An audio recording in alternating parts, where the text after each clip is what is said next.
Hello. हम सभी ने अष्टम कक्षा के प्रथम पाठ है सुभाषितानी का तो अर्थ तो कर ही लिया था, वो देखकर आपको समझ में आ गया होगा। अब आगे हम इसके प्रश्नोत्तर करते हैं। तो प्रश्नोत्तर में प्रश्न नंबर 1 है, पाठे दत्तानाम पद्यानाम स्वस्वर वाचनम कुरुत। तो स्वस्वर वाचन करना है, अर्थात आपको उनको लय ताल के साथ स्वर के साथ उसको पढ़ना है।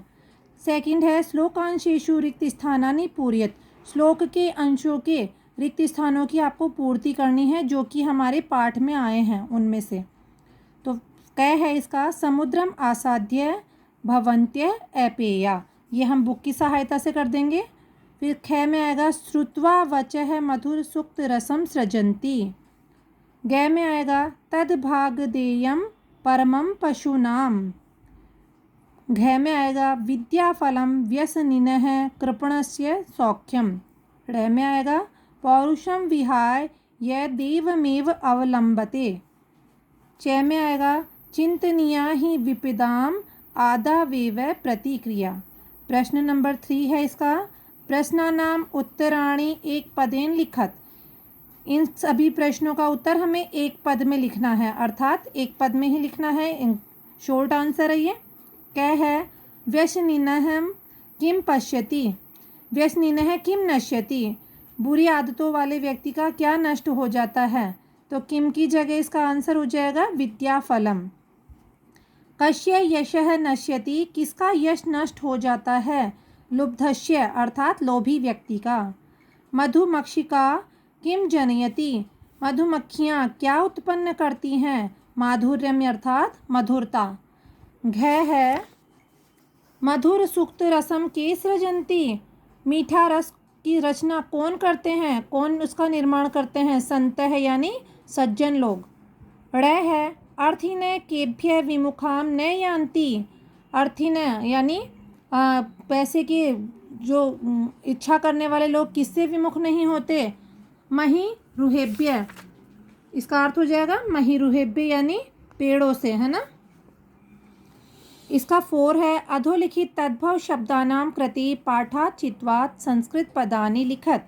पाठ में से चुनकर इन तद्भव शब्दों के हमें कौन से शब्द लिखने हैं, संस्कृत शब्द लिखने हैं। तो कंजूषः को संस्कृत में कहा जाता है कृपण, कड़वा को संस्कृत में कहा जाता है कटुकम, पूंछ को संस्कृत में कहा जाता है पुच्छ है, लोभी को संस्कृत में कहा जाता है लुब्ध है, मधुमक्खी को संस्कृत में कहा जाता है मधुमक्षिका, और तिनका को संस्कृत में कहा जाता है तृणम। प्रश्न नंबर 5 है हमारा, अधोलिखितेषु वाक्येषु कर्तृपदम क्रियापदम च चित्वा लिखत। जो ये हमारे वाक्य हैं, जो हमारे सेंटेंस हैं, वो हमारे बुक में से आए हुए हैं और इनमें से बोलने वाला अर्थात कर्ता और क्रिया कौन सी है जो हमें लिखनी है। फर्स्ट है, संतः मधुर सुक्त रसम सृजन्ति। इसमें संतः कर्ता है और सृजन्ति यानी निर्माण करते हैं, बनाते हैं, क्रिया है। निर्गुणम प्राप्य भवन्ति दोषाः, तो दोषाः कर्ता है और क्रिया है भवन्ति। गुणज्ञेषु गुणाः भवन्ति, गुणाः हो गया कर्ता और क्रिया हो गई भवन्ति। मधुमक्षिका माधुर्यम जनयेत, इसमें मधुमक्षिका कर्ता हो जाएगा और जनयेत हो गई क्रिया। पिशुनस्य मैत्री यशः नाशयति, तो मैत्री यानी अर्थात मित्रता हो गया कर्ता और नाशयति क्रिया है। नद्यः समुद्रम आसाद्य अपेयाः भवन्ति, इसमें नद्य है अर्थात नदियाँ समुद्र में गिरने पर पीने योग्य नहीं रहती हैं, तो नद्य है कर्ता और भवन्ति हो गया क्रिया। नेक्स्ट प्रश्न है प्रश्न नंबर 6, रेखांकितानि पदानि आधृत्य प्रश्न निर्माणम कुरुत। जो आपकी इन लाइनों में वाक्यों में जो रेखांकित है उनको आधार मान करके आपको प्रश्न निर्माण करना है और आपको फुल सेंटेंस लिखना होता है, कभी भी हाफ नहीं लिखना होता है। तो क्या है, गुणाः गुणज्ञेषु गुणाः भवन्ति, तो गुणाः की जगह के लिख देंगे, तो के गुणज्ञेषु गुणाः भवन्ति और लास्ट में प्रश्नवाचक चिन्ह लगा देंगे ऐसे।